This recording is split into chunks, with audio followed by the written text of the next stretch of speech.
Thank you, everyone. My name is Joe, and I'm an alcoholic. And it's truly by God's grace and the fellowship of Alcoholics Anonymous and the program of Alcoholics Anonymous that I found in a book called Alcoholics Anonymous. I'm sober today, and for that I'm very, very thankful. Charlie. Hi, everybody. My name is Charlie Parmlett. I'm a very grateful recovering alcoholic. Hi, Charlie. Because I'm a member of the fellowship of Alcoholics Anonymous, and by the grace of the power that I found in the 12-step program of Alcoholics Anonymous, I haven't found it necessary to take a drink for 10,516 days today, one day at a time, and for this I'm grateful. It's great to be here.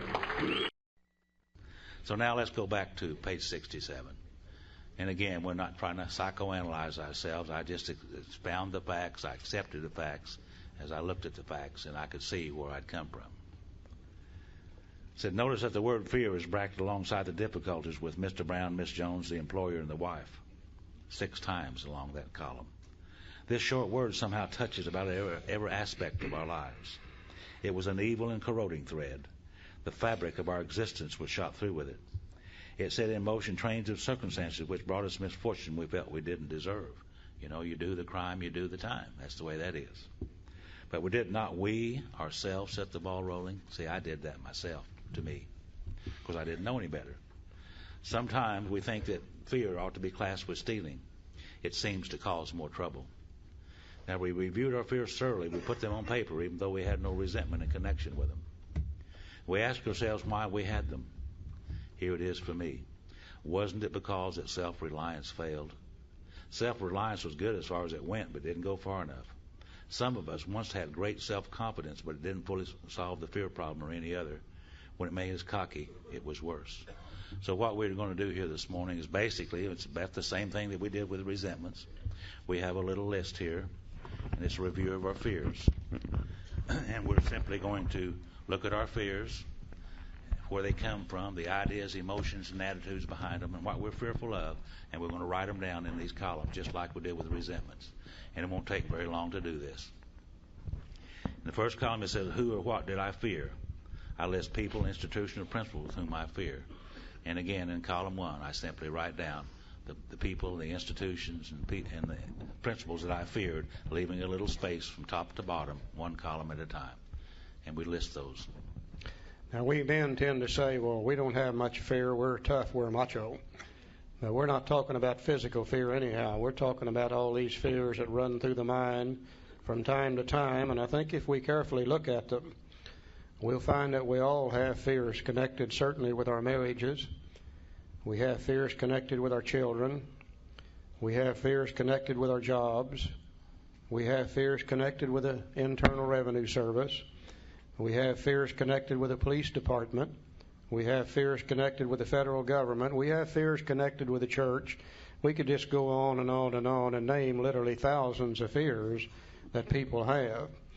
Now, I'm not going to attempt to psychoanalyze myself. I'm not going to say, you know, that these fears are things that come from things way back in my early childhood, like mother setting me sideways on the potty when I'm 2 years old or something.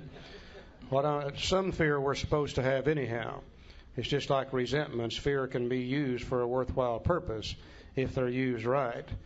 Mainly what we're looking at are these fears in our head that just continually kind of control us and rule us and dominate us.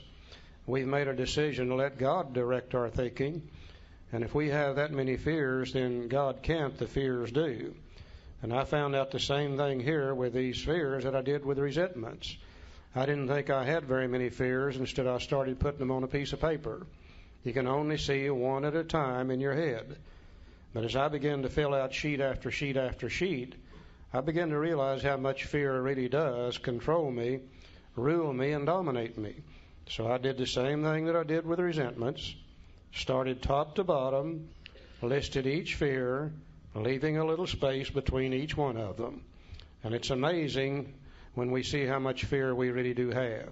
We'll never see it till we put it on a sheet of paper. Joe? See, for many years, I didn't think I had any fears at all. I thought it was a very, very brave attitude that I had. And after I filled out this first column, I could see that the fears was throughout my whole attitude and outlook on life. It permeated every part of my life. I was fearful of everything and everyone, and I did not know that. I didn't know that. So I go to the second column. Boy, he got it on his mind this morning, hadn't he, huh? Yeah. I can hardly wait. I believe he must have got over his headache. Yeah. Got brain damage this morning thinking about it. So I simply go to the second column and I write down beside each of these people or principles or institutions of whom I'm fearful. What am I afraid of in conjunction with those people? Am I afraid they're going to do something to me? Am I perhaps going to go to jail for some of the things that I did? Am I going to lose something of value? Am I going to lose face? Will it result in divorce? Will it destroy a personal relationship? Might lose my job? Those kind of questions I ask myself beside each of those people and institutions and principles as I listed in step 1. And once again, as we fill out that second column and we begin to look at these fears, we're going to find that nearly all of them are going to revolve around about one of 2 or 3 things anyhow. Nearly every fear I've ever had revolves around the fact that I'm either not going to get something that I really want, or I'm going to lose something I've already got, or I've done something to another human being I shouldn't have done, and I'm worried to death about what they're going to do whenever they catch me. Nearly all of them will center somewhere around those things. So we simply just put down the cause of the fear. And again, I'm not going to say, well, I'm afraid of the dark because Mother set me on the potty sideways. Some fear I'm supposed to have. You betcha I'm a little bit afraid of the dark. Why? Well, I don't have headlights and I can't see at night, and that keeps me from getting hurt. It brings caution. I'm a little bit afraid of the heights. Why? Well, I don't have wings and I can't fly. Keeps me from getting hurt. But if those kind of fears should keep me from going outside after dark, if they should keep me from riding in an elevator or an airplane, then I better look at them very closely. They're beginning to really, really rule me and dominate me. Most of my fears, though, center around just basically 2 or 3 things.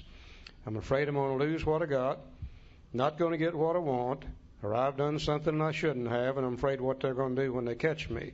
Very simple process. Column 3.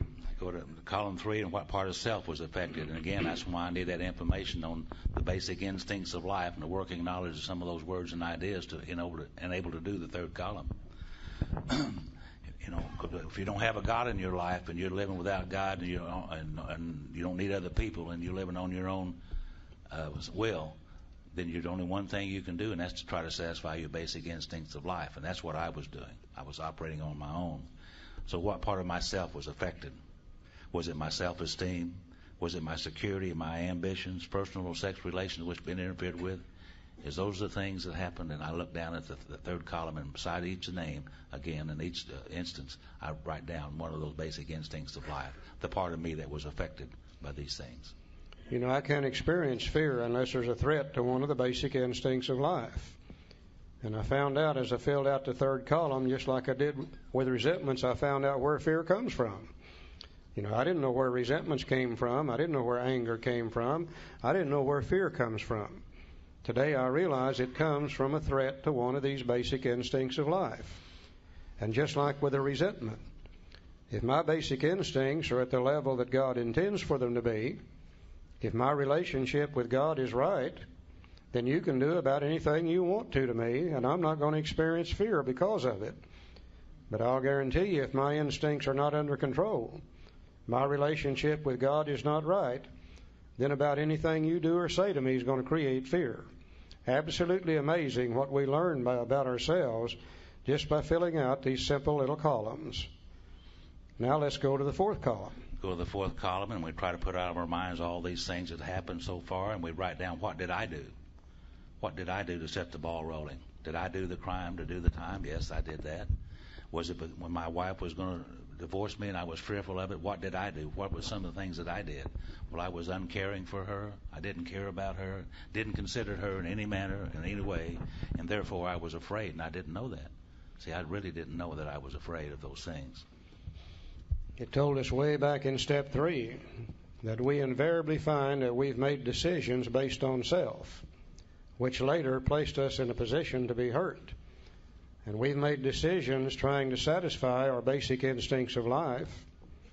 And running on self-will, those basic instincts become insatiable things.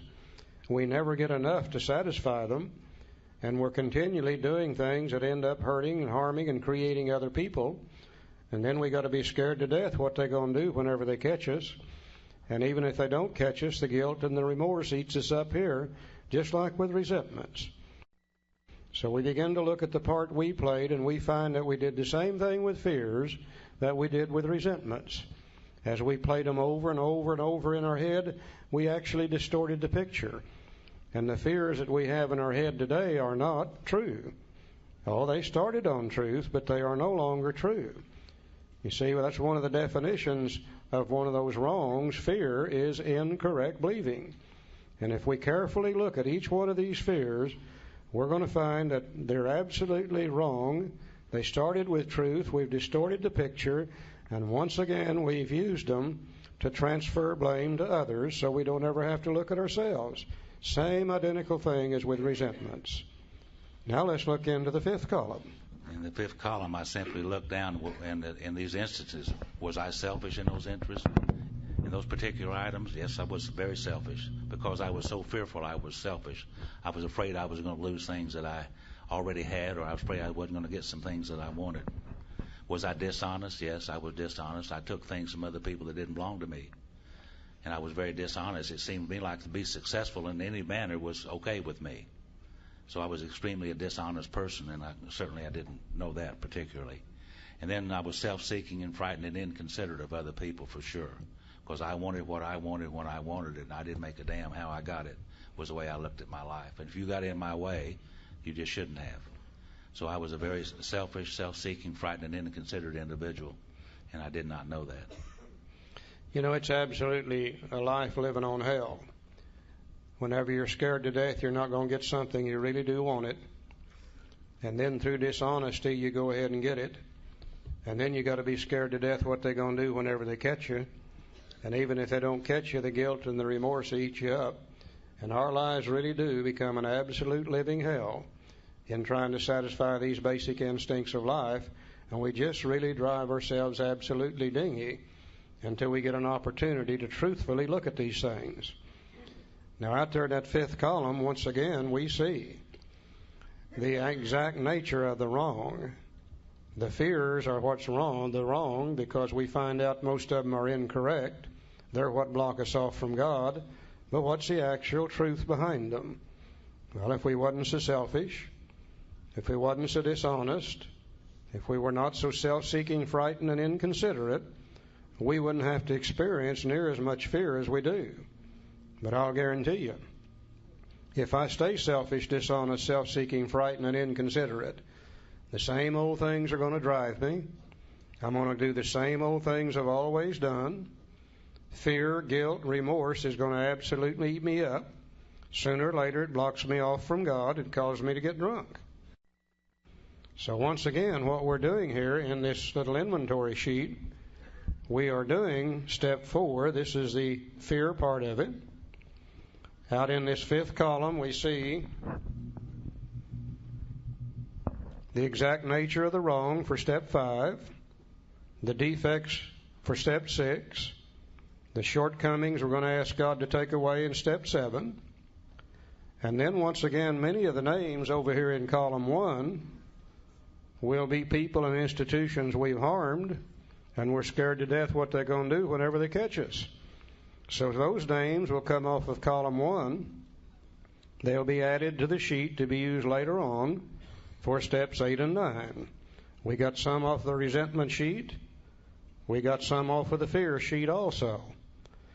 And one thing that absolutely amazed me is when I really looked at this truthfully, is I began to see a lot of the names, same names appearing on the fear sheet that I had on the resentment sheet.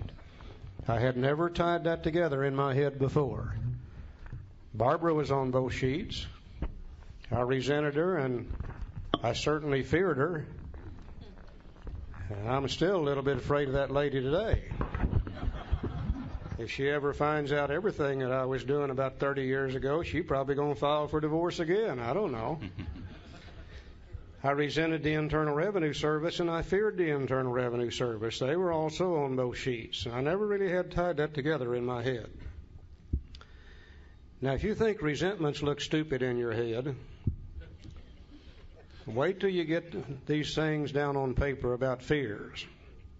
Now, fears look awful good in your head, but when you get them down on a sheet of paper, they really do look double dumb when you see the truth about them.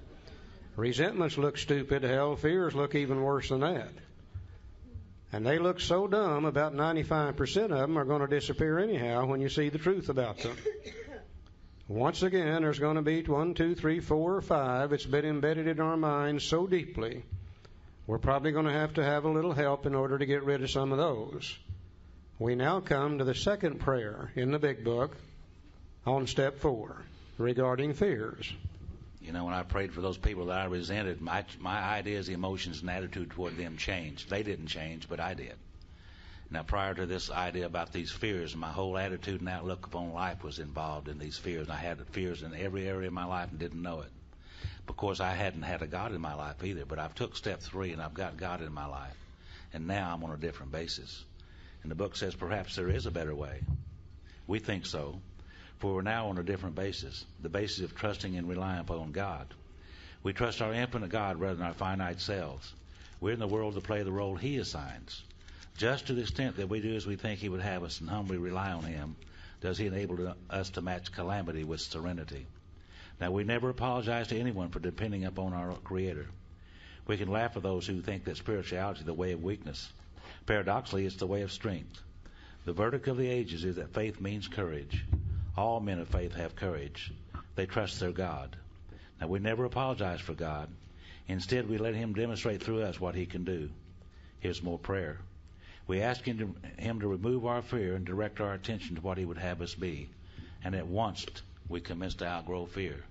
And, you know, as I look back at that, my sponsor told me in those early days, he said the most important thing about prayer, the two most important things about prayer, one of them is to start, and the other one is to continue. And as I look back over my life, I can see that every time I prayed, I changed just a minute amount, just hardly noticeable. The next time I prayed, it was just a little bit more. And the next time I prayed was a little bit more. And as time goes by, I can see a real reliance upon God today in my life. It wasn't that way in the beginning. But when I started trusting and relying upon God rather than myself, then those fears began to come away from me. They weren't as intense as they had been. And they began to get in the area where God intended for them to be.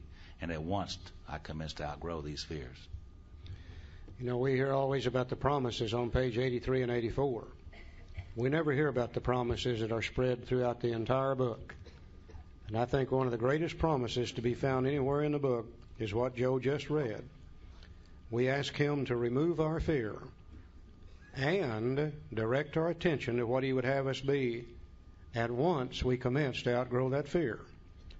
Now, we can take these deep-seated fears, just like deep-seated resentments, through prayer on a daily basis, asking God to take this particular fear away from me, direct my attention to what He would have me be instead of that, and at once I commence to outgrow that fear. And over a period of days, as He directs my attention to what He would have me be, and I try to be that, as I ask Him to take that fear away, some morning I wake up and that fear is gone. It really, really does work. And I think the reason that it really works is when we're asking God to take it away and direct our attention to what He would have us be, then that's one of the great expressions of courage and faith that we human beings can have. Courage, faith, and fear will not exist on the same plane. The fear will be replaced by the courage to do the opposite of that fear. And as we begin to change, it'll be replaced by faith that God really can do these things. And slowly we can remove those fears too. Now just think, this file cabinet up here in my head that was filled with fears has now been emptied out. That damaged and unsaleable goods called fear is gone, at least to the level that God intends for it to be. Once again, God's not going to allow another hole in my head. The fears, if they disappear, they got to be replaced with the opposite. And the opposite will be faith and courage, the opposite of the fear itself. I found out I didn't have to go to any other fellowships, read any other books to get faith and courage. If God dwells within me, that's always been a part of my makeup. I just never could use it before. In my chase for money, power, prestige, and sex, in my desire to fulfill the basic instincts of life, in my worries about I wouldn't get what I want and I'd lose what I got or they're going to catch me at it, faith and courage had to be repressed, and I had to operate on that fear level. But now that the fear is gone, faith and courage automatically comes to the surface. Another positive happening. 2/3 of my store now have some peace of mind, serenity, and happiness in them, and I'm in much less chance of drinking now than I was before I started the inventory process. You see, we don't have to wait till step 12 to get something good out of this. Every step brings a positive result. There's nothing negative about any of our program, period. Now, also, just like with the resentment, knowing that fears block you off from God, and that they might get you drunk. If you got a fear that you don't want to turn loose of, you better look at it very, very closely. Because we can also use fear to rationalize and justify not doing something we really would like to do, or just as importantly, we can use it to justify continuing to do things that we know we shouldn't be doing. And if we've got one of those and we don't want to get rid of it, we better look at it very, very closely. Let me give you an example of how you can use fear to rationalize and justify. How many of you in here this morning, and please be truthful with me, how many of you would really like to go back to school and finish your education? Could I see your hand? Oh, my God, about half of you at least. Now I'm going to ask you another question. How many of you really do intend to do that? Oh, about half of those hands went up this time. They take a drink. I wonder why. They get all they want to Nothing in the world but fear. Which is fear that we won't measure up. That's all they want. Fear of failure. Fear of hard work. That alcoholics have. Actually keeps us from doing things that we really would like to do. Now, if we can ask God to take that away, and direct our attention to what He'd have us be instead, then every one of you that wants to go back to school will end up doing it. But until that fear is gone, it's going to drive most of us away and keep us away. We use it to rationalize, justify, just like we did with resentments. So if we got one of those, let's look at that closely too. All my life, I love to work with my hands. All my life, I wanted to build a set of kitchen cabinets. Never would do it because I knew there'd be a lot of mistakes. People would laugh and I would be embarrassed.